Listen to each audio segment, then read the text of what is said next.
Hello everyone, I'm so excited to be sharing my manga collection with you all. I've been anticipating filming this video for a few weeks now, and I'm so glad to finally have it up. I started collecting manga, or at least referring to myself as a manga collector, back around October of 2017. Before then, I owned maybe 10 or 15 volumes of manga, but as you'll see, my collection has grown quite a bit since then.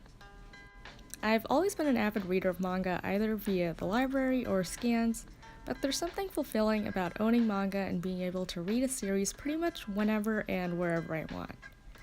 I'm so grateful that I even have the opportunity to buy manga, and I'm also grateful for all of you for joining me when I started my collection. Without further ado, let's get started.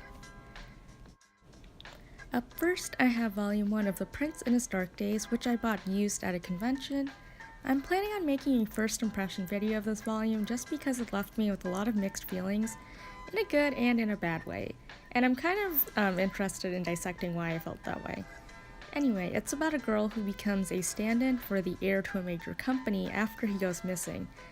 What I like about it is that there's some cool themes and topics in it, especially for shoujo, but I am not sure if I'm going to continue buying any more of it.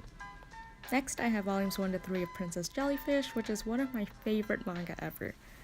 If you saw my December haul, you probably already heard me rave about the series, but I'll never run out of things to say about it. These releases by Kodansha are pretty awesome. I like larger manga, and these volumes aren't too heavy to hold, which makes it easier on me. Going forward, I think I'll prioritize picking up the rest of the volumes, especially since it's ending this year. But yeah, if you're looking for a story about lovable and empowering women, or if you're new to josei manga, this is a must-read. Next, I have Volume 1 of Welcome to the Ballroom, another great series. I really enjoy the sports genre, it really has yet to disappoint me, and Welcome to the Ballroom is no exception. I love the main character, and I can relate to his desire to find passion and meaning in life, and the art is also incredible, which I think is important when you're trying to capture a lot of movement. So I'll definitely be picking up more volumes in the future. Next, I have my favorite piece of my collection, my Noragami set. I know Noragami is still really easy to buy, so it's not like this is rare or valuable, but to me, this is the most important manga I have. I genuinely think if I only owned Noragami, I'd be satisfied. Seriously though, sometimes I'll walk over and admire my manga collection, but I'll always spend a little extra time looking at these spines. It's cheesy, but it really makes me happy. And like I mentioned in my haul, these volumes were some of the first that I'd ever bought, so they're also special to me for that reason. I just feel like Noragami is solid all around. The art, the characters, and the plot are all great and enjoyable. Next, I have volumes 1 through 7 of A Silent Voice, which is the complete series. Another great manga that I'm really glad to have. But I think I'll probably say that about every manga in my collection just because I really do love them all. I read this a few years ago when the scans had first come out, but after rereading it recently, I think I grew to appreciate the story even more. Some people say the story is depressing, but I think it's actually pretty uplifting. I think it's about learning to forgive yourself and finding meaning in life, which are two lessons that I think anyone could benefit from. I don't think it's flawless, but I think it accomplished its goals, which is more than enough. And up at the top, I have Volume 1 of Full Metal Alchemist and Volume 1 of Haikyuu.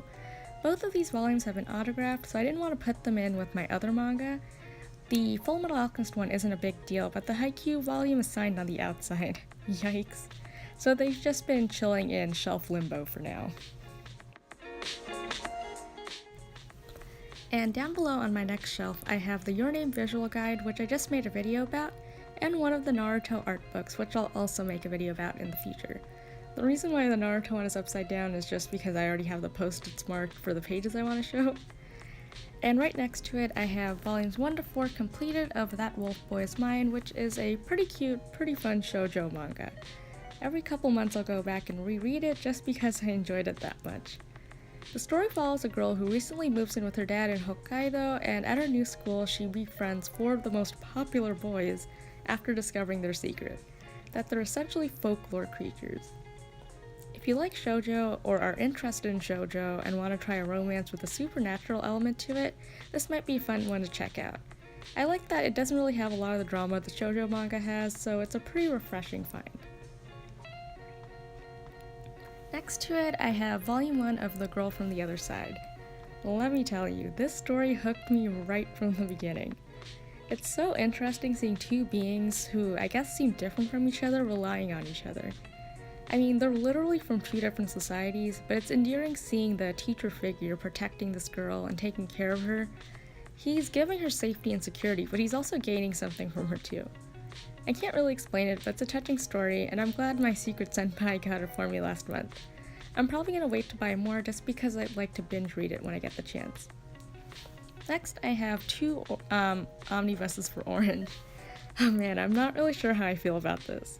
Orange, the manga, is great. I've read it multiple times, and I notice new things about it each time, which is awesome. It has shoujo elements and tropes here and there, but it's not bogged down by it at all. But something about these omnibuses just feels a little off-putting to me. Don't get me wrong, I think the paper quality is fine and all, but I just kind of wish it was larger since there's basically 3 volumes of content in each of these. It's just kind of a burden to hold and open, especially my first omnibus, which doesn't open all the way. But, you know, what can you do about it? Next, I have the first 5 volumes of Mars, which is one of the first manga I ever read, and for that reason it holds a special place in my heart. I'm kind of bummed that some of these volumes are ex-library volumes, but I'll live. If you're turned off by all the fluffy romance in shoujo, this might be the manga for you. It's dark and gritty, it's heartbreaking, but I will say that if the issue of suicide bothers you in any way or triggers you, maybe don't read it. Oh, and that goes for Orange and A Silent Voice as well. Mars follows 2 high schoolers who are quite different from each other at first blush, but become a couple nonetheless.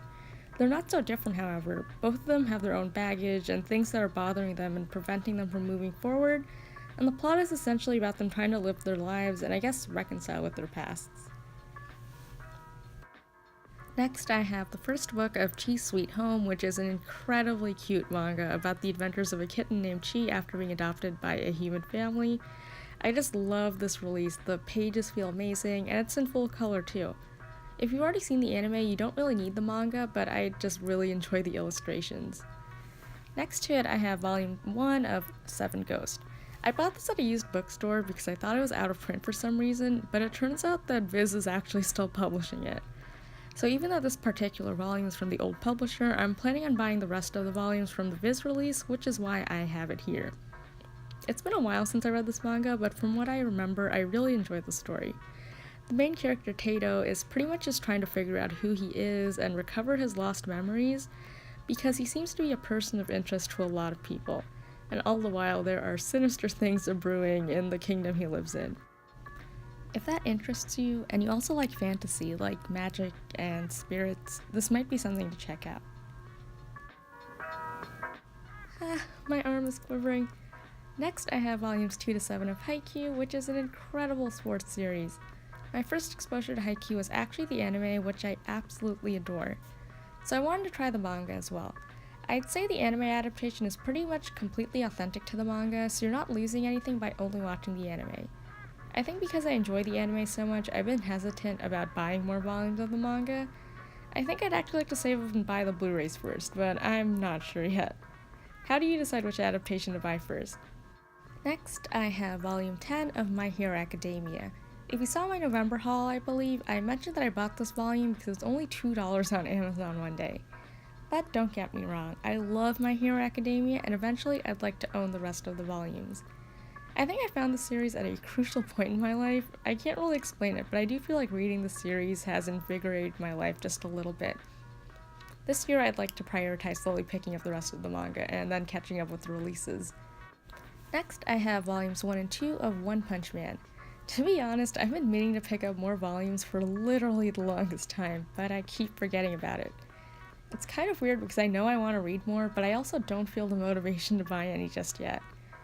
And I think I just enjoy stories about heroes and superheroes, which is probably why manga like One Punch Man and My Hero Academia means so much to me.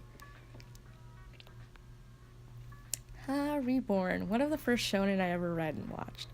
I'm so sad Viz stopped publishing it, but I get it. Sales are sales. Anyway, I picked up this volume mainly for nostalgia, and in the future I'd like to buy the series in Japanese. Overall, I thought this was a pretty good series. It has a slow start in both the anime and the manga, but I didn't really mind that. As far as I remember, I enjoyed all the arcs and the characters, and the abilities were also pretty cool. Next, I have Volume 1 of Akka, which I got at an anime convention. My first taste of Natsume Ono's work, and I really enjoyed this first volume. I think it's a pretty interesting story, and I think if you're interested in mysteries and bureaucracies and governments, it's worth checking out. I already made a first impressions video if you're interested in learning more. Next, I have Volume 1 of Barakamon. Barakamon the anime is one of my favorite anime of all time. Like, it's definitely in my top 3. Whenever I'm feeling kind of down or in the need of a laugh, I'll watch an episode and my mood instantly improves. I picked up the first volume because I wanted to support the sales, and I also heard that the manga continues well beyond the anime. Slowly but surely, I'd like to pick up the rest of the series. If you're into slice of life and comedy and just want an overall feel-good anime or manga, definitely check this one out. And in companion to Barakamon, I have Volume 1 of Handa-kun, which is essentially a prequel and 4-coma about Handa's high school life.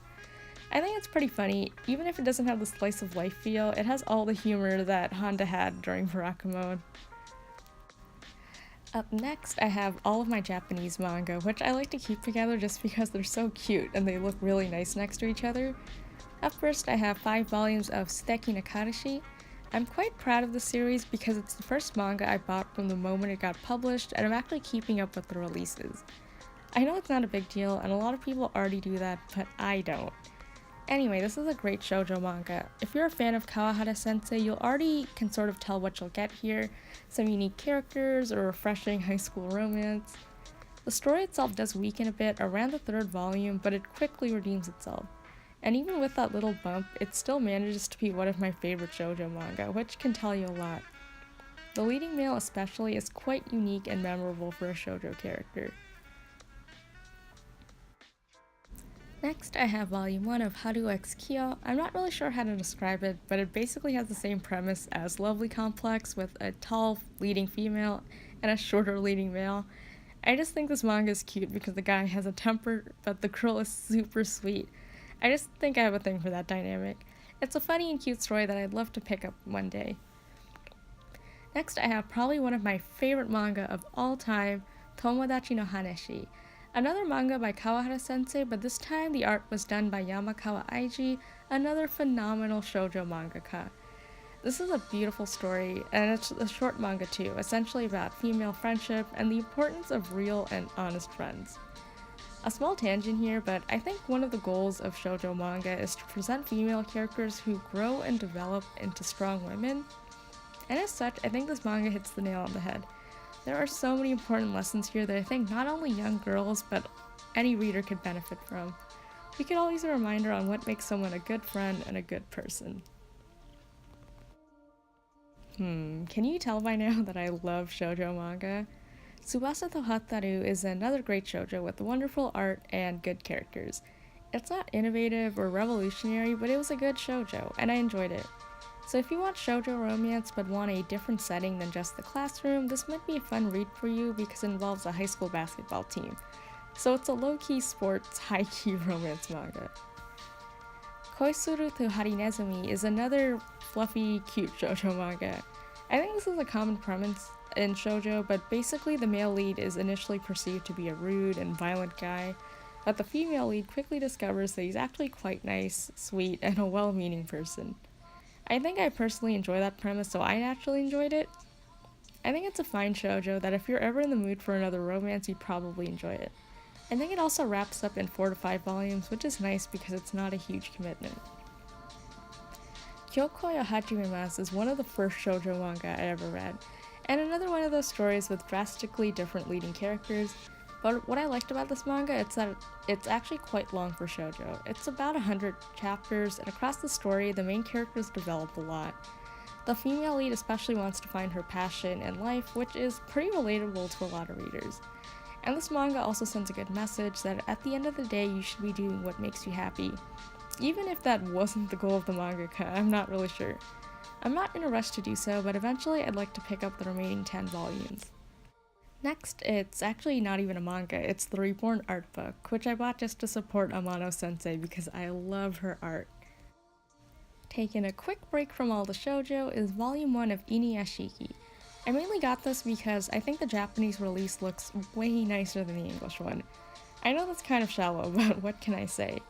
I actually haven't finished reading this volume yet because I've been keeping up with the anime adaptation, but I think the anime has been pretty great so far. It's kind of wild how they're adapting a 10-volume series into a 11-episode anime, but I think what's really keeping me going with the series is how much I love the main character. Like, I just want him to succeed. Next, I have Volume 1 of Space Brothers. I absolutely love this anime, so I knew I wanted to read the manga as well.